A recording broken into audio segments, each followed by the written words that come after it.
like then? What were the crowds like? Oh, they were good. Yeah, they were really good. Just that's the same guitar that I use now. Same one. You had the same guitar all these years? You're kidding. Yeah. I remember another one that said Elvis Presley on it. It's kind of inlaid. Yeah, well, I have two, you know. Yeah. I was in a nightclub one night, and this big fight broke out in this club. I had two guitars. I always keep one on the side in case I break the strings. And I remember thinking, I hope that nothing happens to that guitar. It's brand new. I heard a crunch, and this guy had stepped in it. Had it hanging on his foot, man. So I had to get a new one there. But as far as where these were, I don't know. You just had a small group with you in those days. Yeah, I had a lead guitar player, a bass player, not an electric bass, an upright bass, a guy named Bill Black, and the drummer. That was it. Were you doing one-nighters then? Mm-hmm. Doing one-nighters, and I was working in Shreveport, Louisiana. You know, that looks like a boom mic up there, so it might be one of the early TV shows. And on this one here, I think somebody goosed me or something. I see that hand back there. Yeah, the guy had a guitar on like that. What was your sound like in those days? How would you describe it? Well, it was good. It was good, you know, for then, I thought. The guys were good musicians. They were with me from the time I made the first record. They were called in by the guy that I started with, Sam Phillips, on Sun Records. What was it like traveling in those days? I mean, that's a long time ago. How would you sleep? We slept in the back of a car, and, you know. We'd do a show, and we'd get off stage and get in a car, drive to the next town, and sometimes we get there just in time to the show. Wash up. You know, the next day the same thing? Or? Mm-hmm. What were the security problems like then? We had to learn that over a period of time.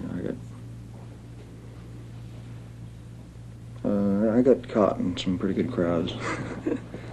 The fans have always pretty much been the same, though, right? Large audiences and the same anticipation before and after. I mean, large numbers of people. It was always exciting. As far as the numbers of people, we had to go according to the buildings, you know. And when I first started out, they didn't have the buildings that they have now. You know, like I'd play like the Fox Theater in Detroit. And didn't hold that many people, so I'd do 6 or 7 shows. They'd show a movie, and I'd come on and do a live show. Really? Yeah, they'd show a movie, and I'd do the show. Was that the days when you had a lot of acts in the same show, too? Mm-hmm. Yeah, I was... What kind of people were on the show?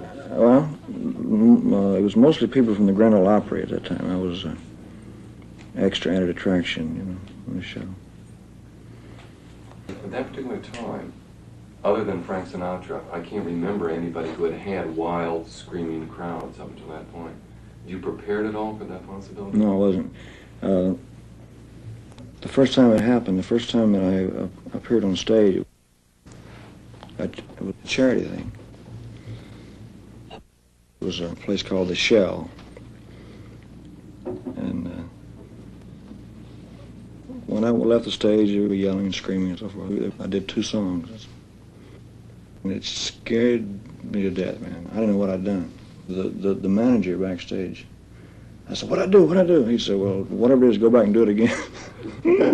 So I went back out and I did the same thing again. I really didn't know what the yelling was about, screaming. I didn't realize that I was moving, my body was moving. It was a natural thing to me, you know. It was not a conscious thing at all? No, I wasn't even aware. It was just the rhythm. And the guy that played bass for me was he could slap the bass, a double leg, you know.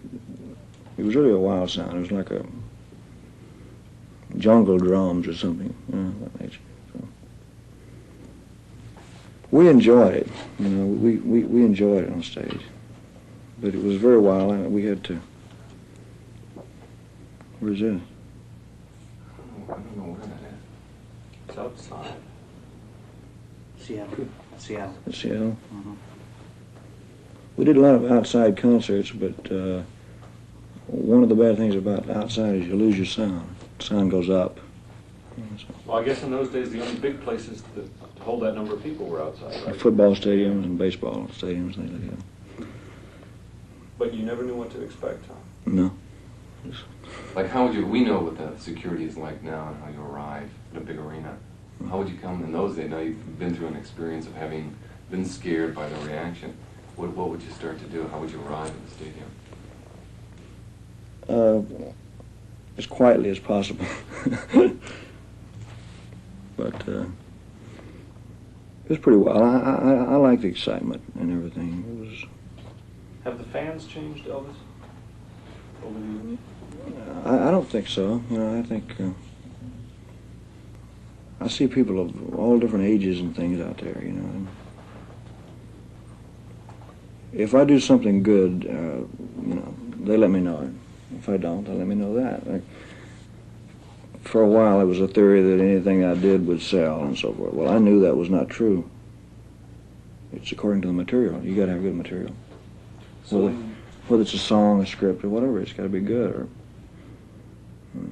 Time just wrote an article on the Rolling Stones, and in the article they said only Elvis Presley, except for maybe Jagger, has that ability to play a crowd like a giant instrument panel, to tune them up and to tune them down. And we saw it on the tour. in other words, you work the audience. yeah, How does that happen? well, it's just it's a give and take proposition in that they give me back the inspiration and you know. Kind of a circular thing. Sure. You give them something. Sure. I work absolutely to them, whether it's 6 or 6,000, it doesn't really matter. It's just they bring it out of me, the inspiration, the ham. If you go out there some night, Sure. let's say you're in 4 or 5 tunes, and it just isn't coming back from the audience, what do you do? I change the songs around. I'll go back and stay up all night, working on it, you know, worrying about it. I'll find out what it is. It's not getting off the ground. You know, the first 4 or 5 numbers, because that's very important. You know. Do you ever play to one particular person in the audience? Do you ever single out, say, a girl that's on the side of the stage? Play to her? That's difficult because of the lighting. So I can't hardly see them. You know, I can see them, but not in detail. You know. You can count the flash bulbs. I will play off of an isolated incident, say if somebody's really jumping up and down or yelling or enjoying it or whatever.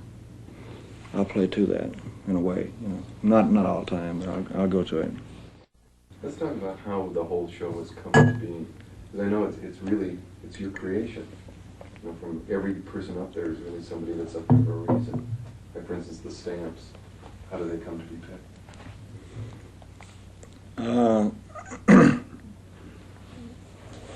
I just want a male gospel quartet on stage with me for background. So I simply find out who's doing the best at that particular time.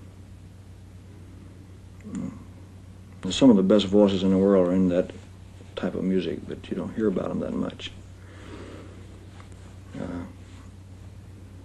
So I had known J.D. Sumner from the time he started to work for this group called the Blackwood Brothers in Memphis.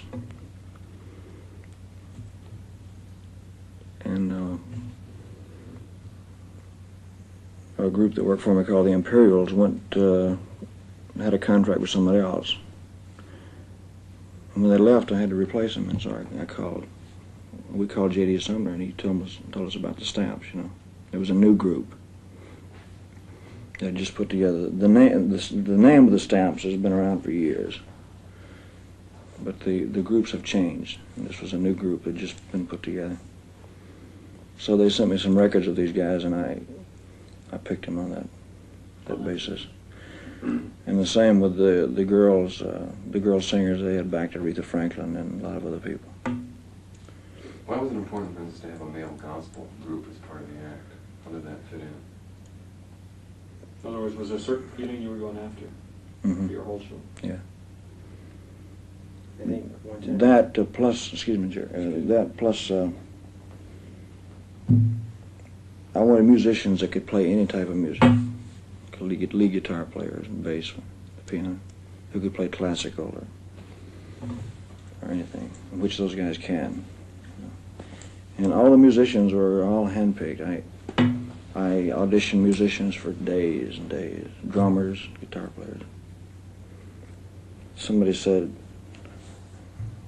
I said, who's the best guitar player around? And they said, well, Glenn Campbell and James Burton. And I said, well, Campbell's out. He's on his own, so James Burton. But there's a lot of good men around. It's just a matter of finding them. But they all just fit in, and fortunately they knew most of my songs. But I mean, you wanted voices behind you, and I wanted voices behind me to help add to the fullness of the sound and to get the dynamics of the show. And the same on the tour. Why did you want to have a full orchestra?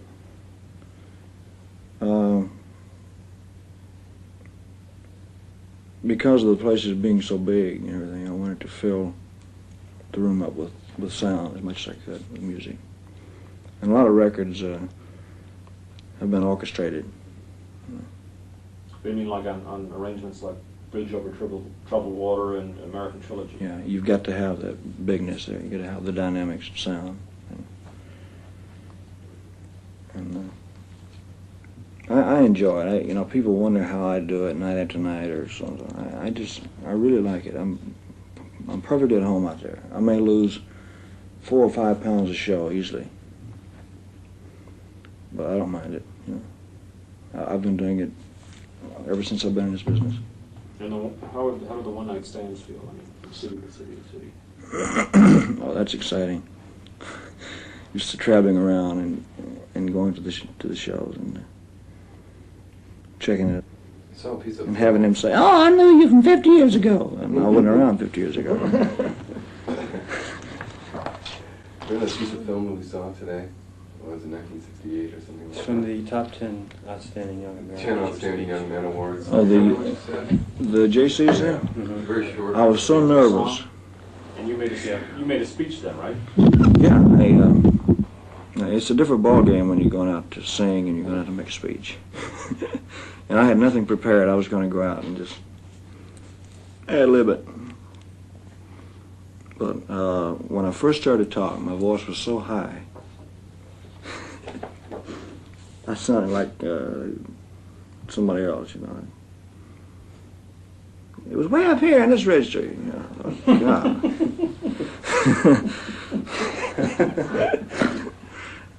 I was really nervous. I don't know what I said. It's something about a song. I think I used it without a song the day we were in. You used lyrics from the song. You said something interesting leading into that. You said, when I was a kid, I used to read comic books. I was the hero in the comics. When I saw movies, I was the hero in the movies. And I was like, really beautiful, way to begin the whole projection of being a hero. Suddenly, you've grown up, you are a hero. Now there are kids sitting at home. You had the line, "Everything's happened to me 100 times over." Yeah. Is that what I said? It was very sincere. No, The point is that it was sincere. Yeah, It was something only you could have said. it just came to me at the time. I didn't prepare it at all. Can I tell you guys I wrote that? Oh, you did. The secret that every great man is a good speechwriter. That's what you wanted to say, right? No, hell no. But when you were a kid, is that how you identified with being a hero, by a comic book or by a newspaper? Oh, yeah, sure. Like, who were your heroes? Just any and everybody that did anything. It's the same today. I watch people who excel in anything, whether it be sports. I'm not a golfer, but I watch the top golfers. Tennis players, the chess players. I admire anybody who can do anything of that nature, you know. When did you first feel that you wanted to be a singer? Did you have it? When I first realized I could sing, and, at about 2 years of age, I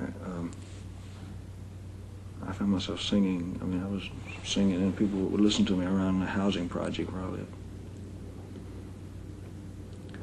And as time went by, I was about 8 years old, and they entered me in a talent show. I wore glasses. Had no music, and I won, I think it was 5th place in this talent contest, this state talent contest. I got a whipping the same day. My mother whipped me for something. I wanted to ride. Destroyed my ego completely. But I would sing like in church, my mother and father, but when I was about 10 years old, they gave me a choice between a guitar and a bicycle. So I took the guitar and watched people. I learned to play it a little bit. But I would never sing in public. I was very shy about it. You know? And in the 11th grade in school, they entered me in another talent show. Nobody knew I sang anything. I was singing around the apartment building where I lived. But they entered me in this talent show. Can I do what? The Colonel Story. That's the Colonel sequel Story? to this, yeah. I don't know. Because King was on. And your sideburns. Sideburns. There were some truck drivers, believe it or not, that drove big diesel trucks and so forth across country, and they had scars on them. They were wild-looking guys. So I used to lay on the side of the road and watch these guys drive these trucks. And when I was old enough to grow sideburns, I grew them. You know, I got criticized a lot for them, kicked off the football team and so forth. You were different than most of the kids then, right? I mean, you dressed differently, all.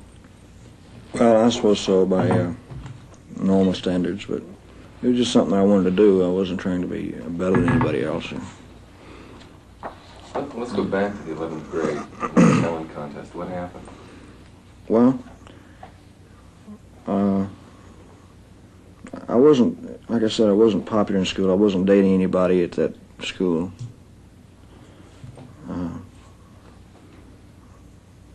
I failed music. I was taking music. I flunked music just flat. Whew. F. Only thing I ever failed. And they entered me in this talent show.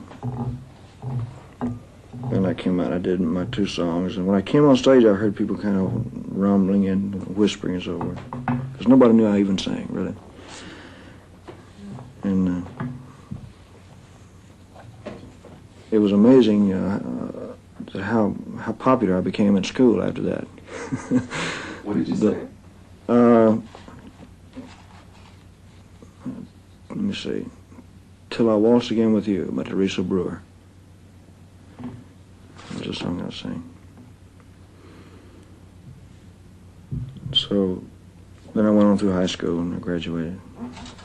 What happened? You never sung in public before. You get out there, you're scared, pissless, and ugly, and you start to sing.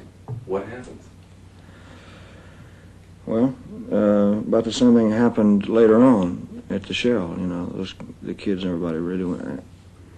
You know, I got 10 or 11 encores, that type of thing. They just kind of halted the show at that period. And it scared me, but then it made me very happy too. But I was still shy about it. I wouldn't sing in public for a long time, and I went for maybe a year. I just kind of forgot about it. I got out of school and I was driving a truck. I was dating a girl and waiting for her to get out of school so we could get married. And I was training to be an electrician because they make $3 an hour. You know, and I was very serious about it. I made that first record really as a personal thing for my mother. And that same company called me a year later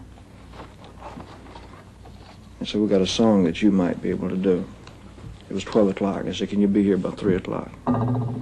I was there by the time they hung up the phone, you know. Whoop, I know it, man. So. What did your dad say about a guy with a guitar? Yeah. And he still feels that way today. No, it's funny. I say it to him every once in a while. He just laughs about it. He gets embarrassed if I say it in front of somebody. Now, here I was having an epileptic fit. You know, they just happened to film it. How old were you then in that picture? Do you have any idea? I was about 19. You look like you're trying to get your balance. Oh. What happened to all those movements that you used to do? I noticed you changed them around a lot. I don't know.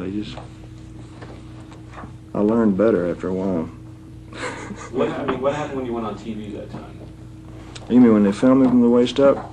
I think it was a matter of, it was new at that time to see anybody's body vibrate or move at all. And that's what I was doing. When you went on the Sullivan Show, did you know he was going to film you only from the waist up? I wasn't conscious of those type things, you know, really. But in that day, do you think people thought it was shocking, or what? I think so. I think they probably did. How'd you find out that he had cut it that way, that he had not shot your whole body? When I saw it, I played back, and I was so busy at that time, man, so I didn't really have time to. You gotta remember, you know, I was just 19. So they just showed me out in the world. Did things start happening fast at that Yes, point? very fast. What happened there? Well, I started working on those shows with those guys from the opera. Started traveling and doing more TV shows, and then I came to Hollywood. I did 4 movies. So everything was happening in a short period of time.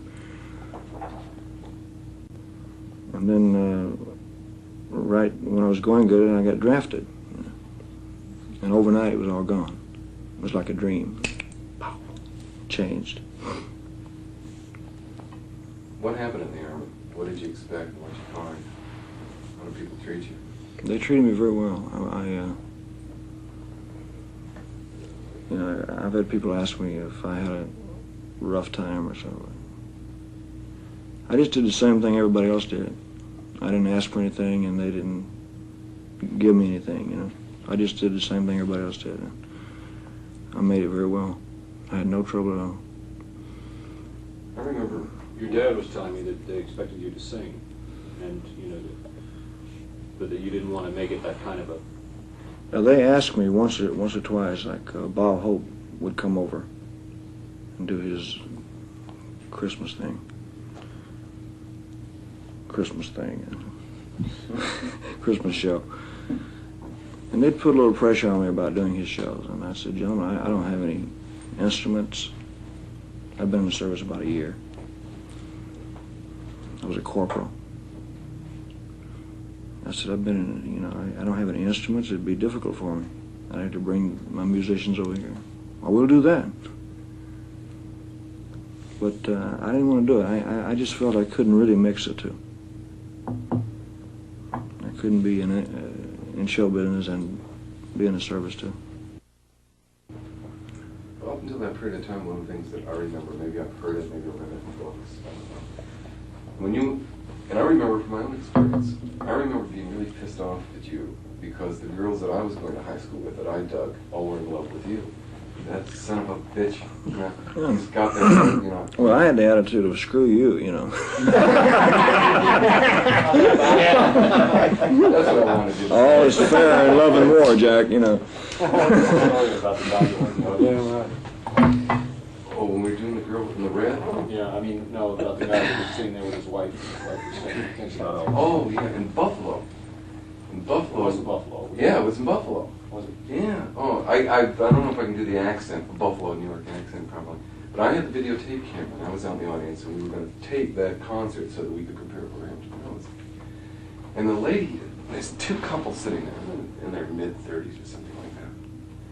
And the lady is saying, "Oh, I'd give anything if I could just get up and touch him, or maybe he'll kiss me." And he said, "You ain't going up on that stage. You get out of the seat. We through." You know, she says, "Oh, if he just, I mean, if I could run up there and just kiss him, it would be just..." And he said, "Myrtle," he said, "you get out of this seat and you find yourself another husband. You touch that son of a bitch and we're through."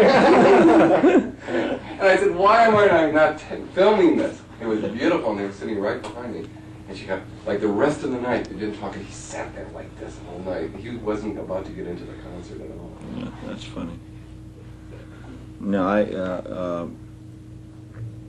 I found, you know, through the years that most of the guys are pretty understandable about it, you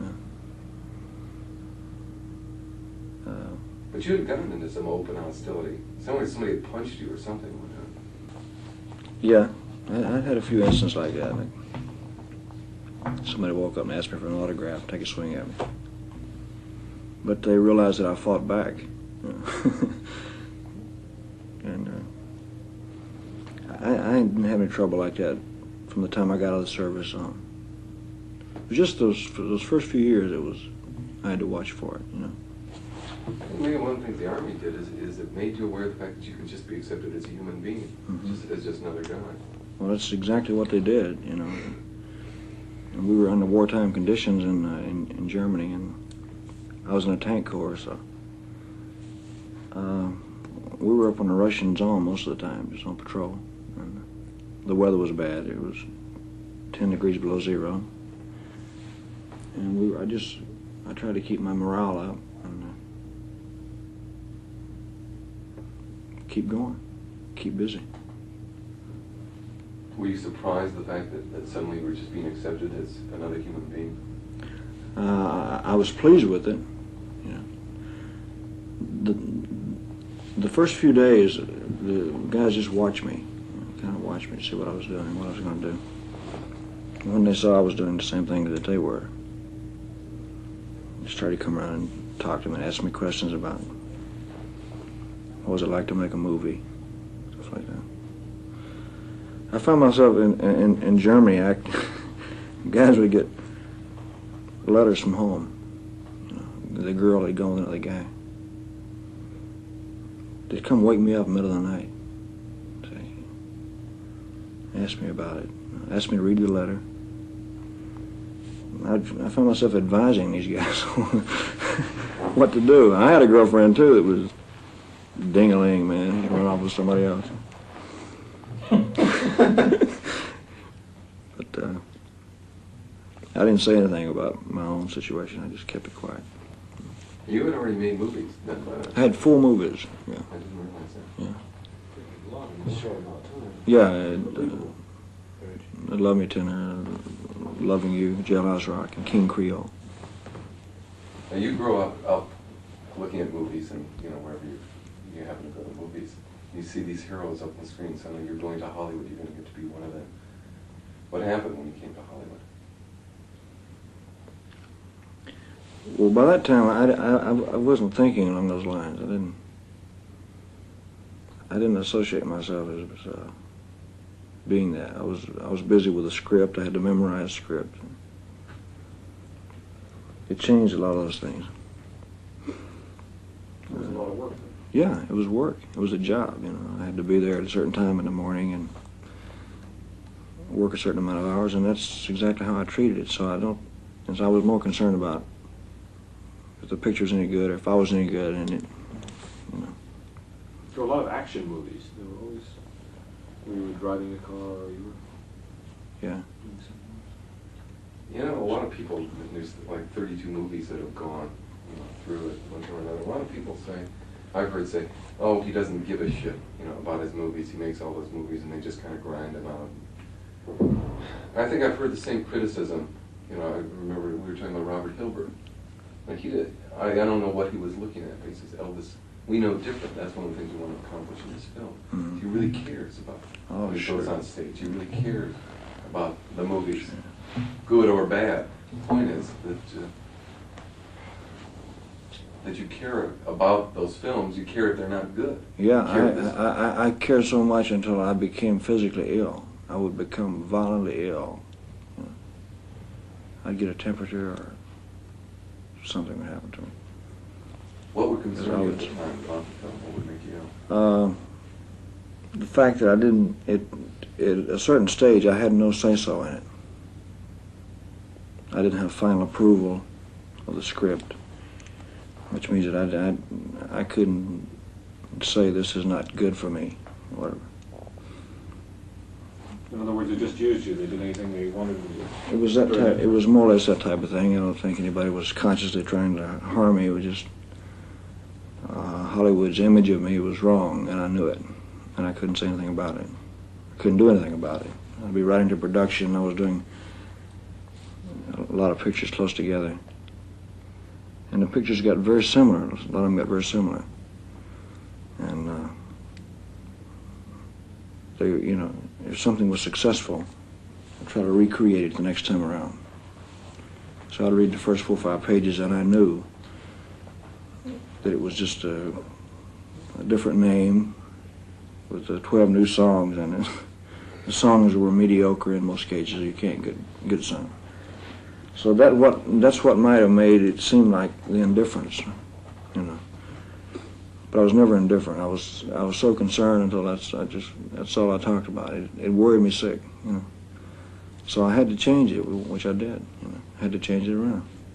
Yeah, on the tour, I was obligated in like 4 years in advance. You know. Sure. You're not going to remember things like the great dance sequence in Jailhouse Rock. When Jerry told me you choreographed it, you know, your thing yourself. That's a beautiful sequence. Yeah. How did that come about? I mean, how did you get that kind of control? I just did it, and we had a choreographer that just more or less geared the dances off of what I did.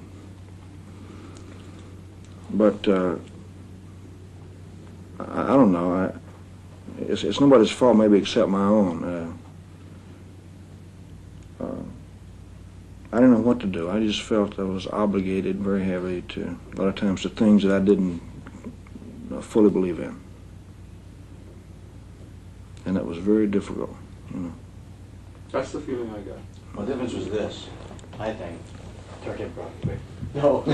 No, you agree, Joe. Was Elvis's contracts were made up before the scripts. In other words, when people do pictures, they do it by a script. They say, yeah, I can do this script. Then they do the picture.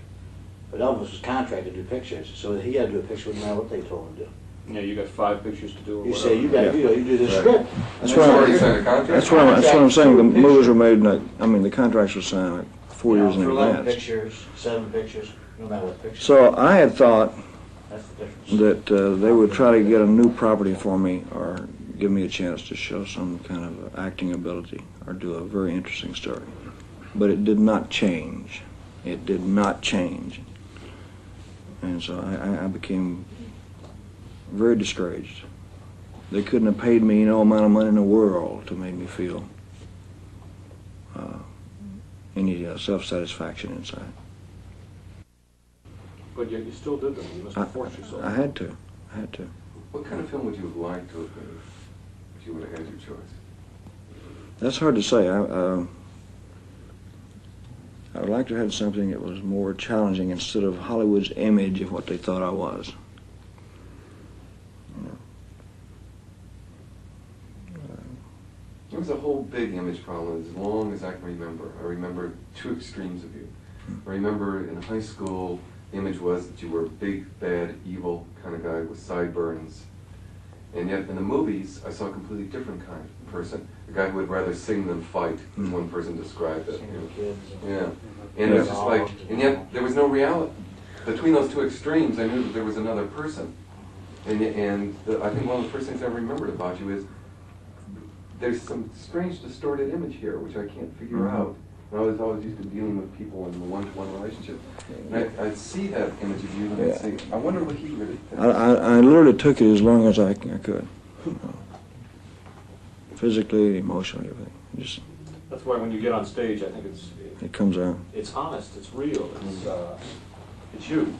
Well, it's like you said I tell you, about- I had, like I told you before, I had a completely different image of you until I met you, until I saw you in a live performance. And I think a lot of people do. It's too bad the medium is like that. Well, no, you know, not all the movies were that bad. In between, I would do something that was entertaining to people, with just a pure entertainment nature. So, like Tickle Me or something like that, I would do. And they work well on television. A lot of people still watching. Sure. My sister. But it got to be a thing also of 10 to 12 songs in a movie. It was very difficult to get good material, and I know good material when I hear it. See. Songs had to fit situations, and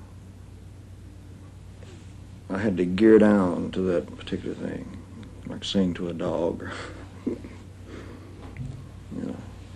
It's hard to see a situation on a record. Remember this, on the Steve Allen show, they had you singing to a hound dog. Yeah. That's probably a good film. Yeah, that was Steve Allen's humor, and Actually, Steve, to me it was about as funny as a crutch. Again, I had to do that. actually, we'll be sure. There you go. He's been one of the few people who've been really very helpful to us. We've sent him a letter and said we'd like to get a tape of an early Elvis TV show. And we've been jerked around by it, Sullivan. And Alan wrote a letter right away, said, yes, I'd be happy to help, Yeah. whatever. And he sent one over this afternoon. We haven't looked at it yet. Well, he was all right. But he's a kind of a strange cornball. Now my voice is on that tape too. Right. What about some of the people that travel around with you, your friends? Tell us a little bit about them. Oh, I could tell you a lot about them, but he was ruining them all. How soon? No, all right. I have to have people to work for me that handle the things of a personal nature. Okay, personal travel, wardrobe, details, personal relations or public relations. I have to have people like that. And it's mostly people that I've known for years. And they know that they are representing me. So. People that you trust, then. Yeah. And. So when you go on a tour, what do they do? Well, they're all pretty well skilled in what they're doing. It's very important. The costume, the wardrobe has to be there. Has to be in good shape. So there are people assigned to that. The security is all very well planned out in advance. And I have to have people with me for security. And to make sure that I get to the building on time and get inside. And a couple of guys I met in the Army. I met Joe in the Army. I met Charlie in the Army. And they just stayed with me ever since 1960. How about Sonny and Red and Jerry?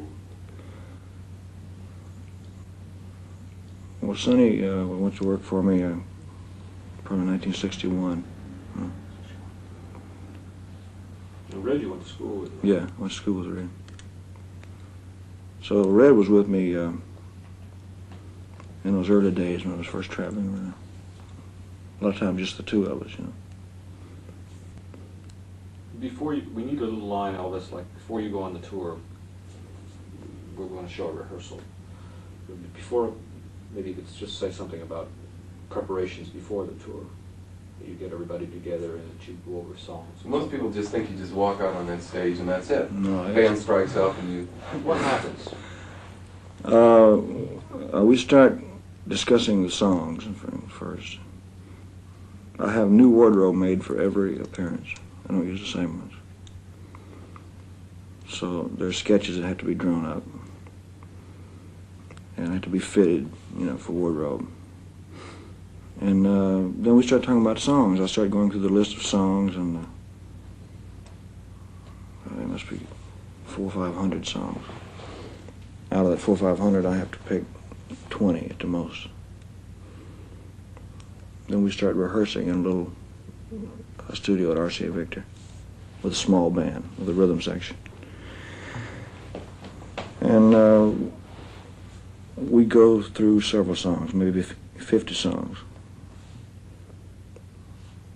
We do that for several days, and we try to add to it. And then we go to Vegas and we pick up the voices. We start rehearsing with the voices.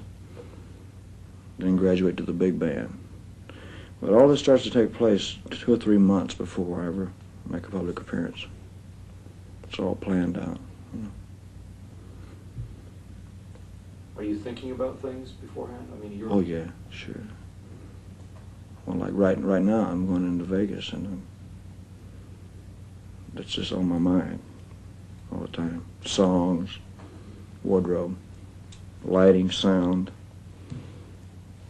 everything's on my mind, you know. And a lot of times you listen to the radio, hear a song, you know, it's a good song for the show. It'd be a good stage song, right? Hear somebody else. I'll do it. I noticed though that every time you do a song, you do it a certain way. I mean, you put your own stamp on it. Somehow it takes on a whole different feeling. Well, that's just me, I guess. I just do the song the way that I feel it, you know. I asked Jerry about how you could have an American trilogy. He told me that you had heard Mickey Newbury do it. Mm-hmm. Mickey had worked with him a few years ago. Mm-hmm. And Chris Christopherson together. I just thought it was a very good idea, you know. And all I did was just to take it and make the sound and expound on it, you know. What was incredible to me is until it dawned on me, because we're on the stage and we have a headset on, and things are just happening. You don't really listen to the music. You're too concerned about Yeah. camera angles and stuff. That here in American Trilogy, in the South, and I first dawned on me in Richmond, you've got a Union song, you've got basically a black spiritual, and of course you've got a rebel song. And yet that audience is responding from the very first note, and they're taking it all in as their music. And yet, you know, in reality, only one of the songs is really, really theirs. Yeah. Did you ever think about how they might or might not react to that? I didn't think about it until I did it on stage. There's one guy one night that had sat through my entire performance on the front stage, the front table, and he had on a cowboy hat. He sat through the entire show, man. There was no reaction much at all. So I started in a Dixie. He stood up and put his hat over his heart. That was it. He sat back down. You know. So just a few funny things would happen. I'd do the song in certain areas, and he'd stand up. I'd start doing the other song, he'd sit back down. It's a powerful song, and it gets a good reaction. But I've had a lot of good reaction with it. When's the first time you ever did it? Did you do it in the South? Do you remember where you did it? No, I did it in Vegas. It's Vegas, yeah, last night Vegas. We broke it out. Maybe we ought to break. Yeah, I think so. It's, Okay. it's a little warm in here.